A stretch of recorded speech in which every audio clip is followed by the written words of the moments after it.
Have you ever thought to yourself, I shouldn't feel this exhausted, things are going well? If you have, I want you to stay, because what I'm about to share will change how you see the problem and help you identify what will actually fix it. This will be relevant for founders who already have clients, already have a team, and still feel exhausted, because not having this clarity will inevitably lead you to burnout and on the edge of losing everything, just like it did for my father. I've worked with founders who thought they were burnt out. They weren't. In fact, once you see the core problem that's causing you to feel exhausted, you'll never be able to unsee it. But the insight alone won't be enough to completely solve it. That's why in this video, I'll be sharing what's the real issue that is causing burnout, the one thing you shouldn't be carrying, and that's slowing everything in your business down, and how other founders have fixed it without ruining the business. And just to be clear, this is why most of the advice you've already tried didn't work. Time off didn't fix it, delegating didn't fix it, even working on yourself didn't fix it, because none of those touch on the thing you're actually carrying. And once you see what that is, the exhaustion suddenly makes sense. So imagine this. You're at a soccer game with your kids, and next to you is Timmy's mother. She's the most animated and passionate parent from the group. Every time the team scores, she yells so loud it nearly ruptures your eardrums. But today is different. Today, Timmy's team is losing, and Karen is fuming. She can't stop yelling at the kids to pass the ball to little Timmy. And when they finally do, she passionately shouts out instructions to Timmy while getting more and more frustrated. But all of a sudden, the opposing team scores again. And that's when she's had enough. To everyone's bewilderment, she jumps the fence, pushes little Timmy to the side, takes the ball,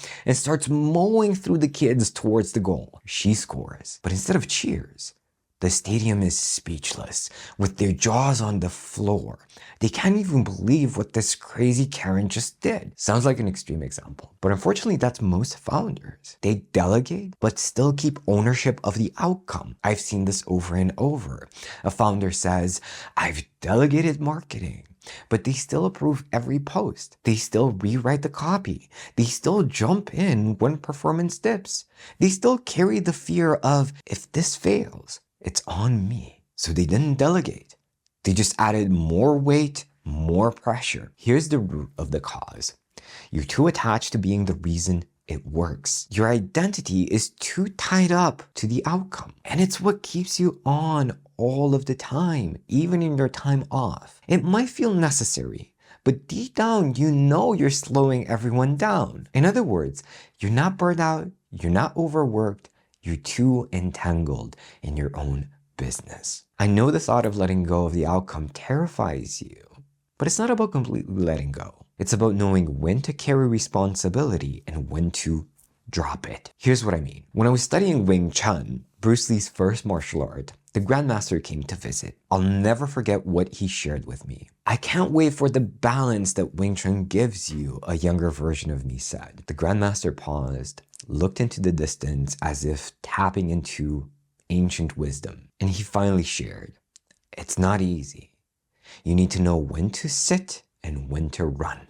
Years later, when I saw my father burnt out from his business, I realized that this was the key. Because leadership isn't about carrying everything. It's about knowing exactly what is yours and what isn't. Without this wisdom, you'll forever be entangled and trapped in a golden cage of good intentions, but exhausting execution. And the reason why most founders don't do it is because of societal programming that they've never dared to question. My father believed that his business was his baby and it was killing him. He wanted to sell the equipment and just get a job because it became too much for him. Despite having a team, he had no days off and he was obsessing over the business every waking moment. But the problem with thinking this way is this. Yes, your business is your baby in the beginning, but if after 5 years it's still your baby, then you're a shitty parent. Your business should grow up into an adult that can take care of you, not the other way around. So what did we actually do to get my father the freedom he always dreamed of when he started as an entrepreneur? After my father finally realized that he was acting like a glorified employee instead of an actual business owner, he was open to change. We made a few tweaks to his leadership, his delegation, and his identity inside the business, and my father suddenly could take a 2-week vacation with my mom while the business would continue to run smoothly. No hassle, no leaked energy, just calm, steady growth. A few years later, my father successfully sold the business, bought his dream home, and retired with my mom. You see, if you treat your business and your team like babies, you're not running a business, you're running a kindergarten.